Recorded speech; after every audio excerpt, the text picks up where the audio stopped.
For years, even decades, corporate media has been normalizing Donald's worst behavior, but he himself has also normalized the most despicable behavior of his followers by modeling that behavior. He has lowered the bar for members of the Republican Party, public figures in general, and again, anybody in this country who continues to support him, his racism, his misogyny, his anti-immigrant hatred, etc. So let's talk about his normalization of racism. Last week, Politico uncovered text exchanges between leaders of young Republican groups from around the country. The messages contained casual jokes about Nazism, rape, as well as many derisive slurs about Black people, Jews, and women.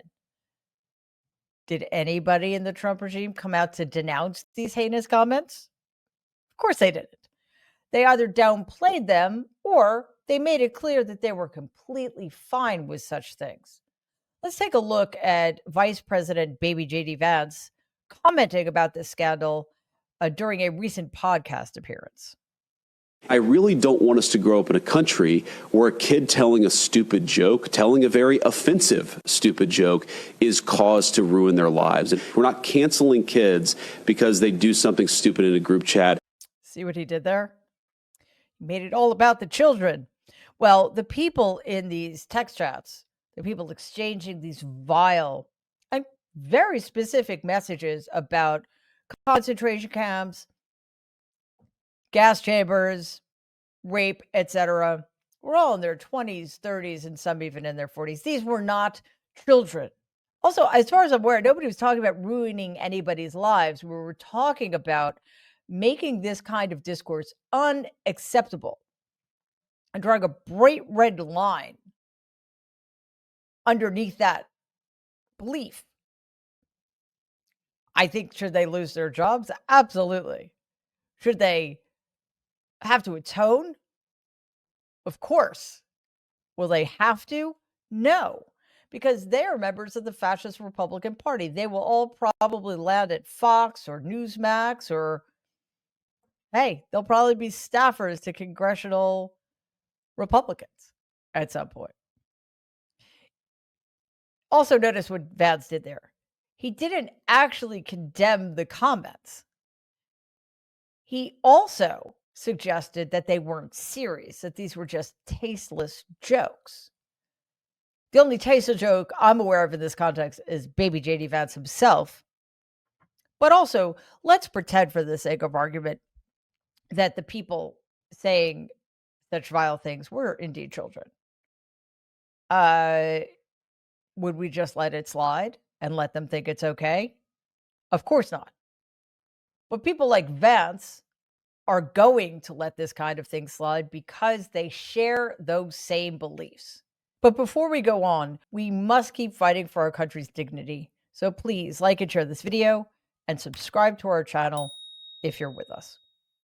In a recent New York Times opinion piece, David French says, quote, "When the most powerful and successful politician of the past decade is an immoral man who is dishonest, cruel, and illiberal at the fundamental level, it creates a situation, especially in his own party, that rewards all the same vices.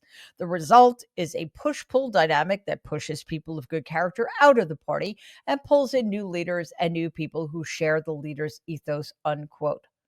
I would argue that this transformation of the Republican Party has been happening for decades. It may well have started before Ronald Reagan, but Ronald Reagan is the first person I remember. He was virulently homophobic. On his watch, he allowed gay men to die from AIDS because he couldn't be bothered. He was also racist to his core. It's just that he kept his racism slightly undercover. He engaged in dog whistles, whereas Donald just pulls out the bullhorn. Is it worse now than it was then? In some ways. And the reason it's worse is because there is no shame anymore.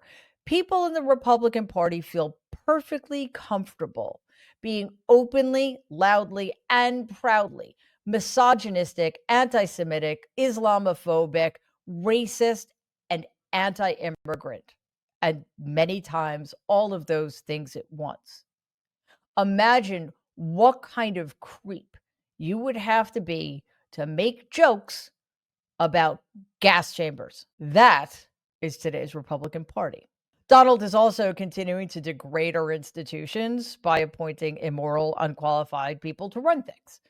Politico reports that Paul Ingrassia, an underqualified 30-year-old Donald chose to lead the office of special counsel, has been forced to withdraw. And actually, that is the only surprising thing about this whole incident, that he withdrew. Ingrassia did this because he was found to have sent racist, anti-Semitic, and misogynistic texts in private Republican group chats. The messages included things like calling Martin Luther King Jr., quote, the 1960s George Floyd, unquote, whose holiday should be, quote, tossed into the seventh circle of hell, unquote. Why the seventh is beyond me. That seems arbitrary. Ingrassia also mocked other Black holidays and used numerous racial slurs. And by the way, his racist remarks were not confined to private exchanges. Take a look at this Twitter post that Ingrassia published in 2023. Quote, exceptional white men are not only the builders of Western civilization, but are the ones most capable of appreciating the fruits of our heritage and are conversely hurt the most at a spiritual level by its destruction, unquote. Anybody who would write such a thing is deeply ignorant of history. White men have committed more genocide than I can count. This country was not built by exceptional white men. It was built by the people that they enslaved. And speaking of heritage, well, how many heritages from other races and cultures have white people in America stolen and taken credit for? Ingrassia's text messages, or the revelations about them, sank a shot at confirmation. And again, that's the shocking part. But several Republican senators, including Senate Majority Leader John Thune, Rick Scott, Ron Johnson, and James Lankford, publicly opposed Ingrassia. He announced his withdrawal in a social media post saying, quote, I will be withdrawing myself from Thursday's HSGAC hearing to lead the Office of Special Counsel because, unfortunately, I do not have enough Republican votes at this time. I appreciate the overwhelming support that I've received throughout this process and will continue to serve Donald and this administration to blah, blah, blah, blah, blah, unquote.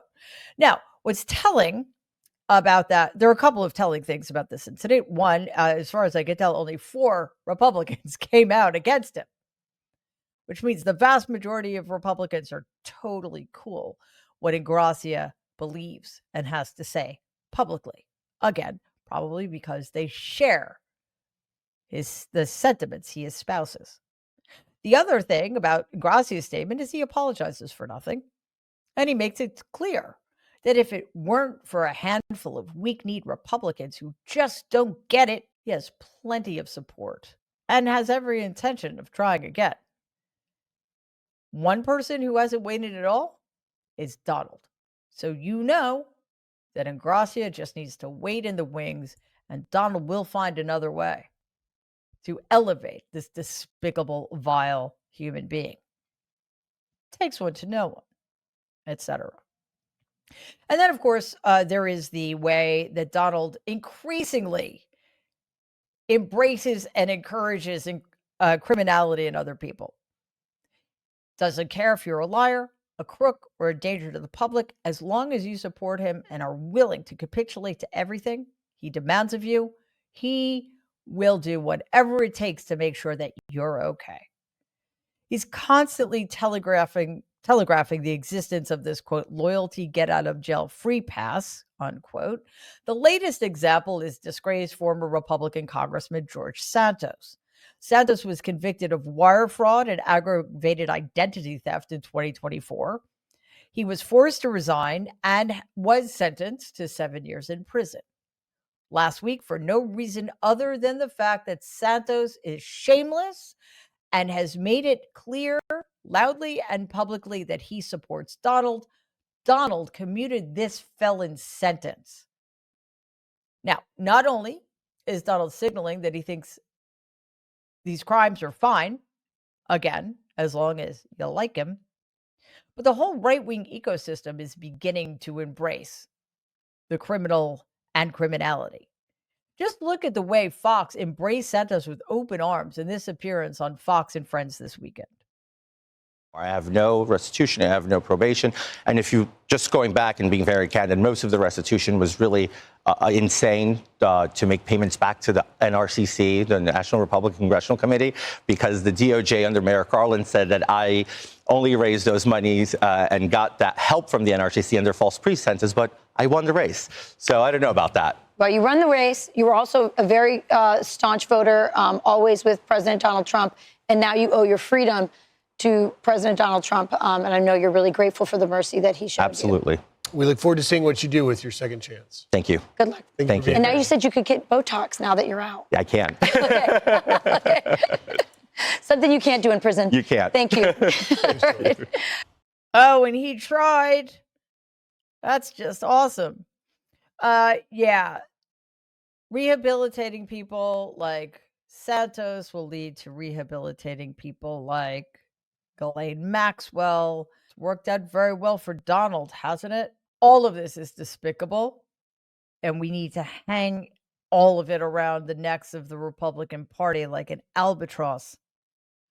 Essentially, what those people on that fucking couch were saying is that as long as you suck up to Donald, I think they're contractually obligated to refer to him as president, blah, blah, blah, every single time they open their mouths. But anyway, he will make sure that you can get away with whatever you want to, whether it's defrauding your voters or committing an insurrection against your own government and attempting to murder elected officials. That is literally all it takes. Welcome to America 2025. Please take a second and like and share this video. Be awesome if you could subscribe to the channel. If you're listening to us in podcast form, please follow us and give the show a 5-star rating because it really does help other people find our content. Thanks.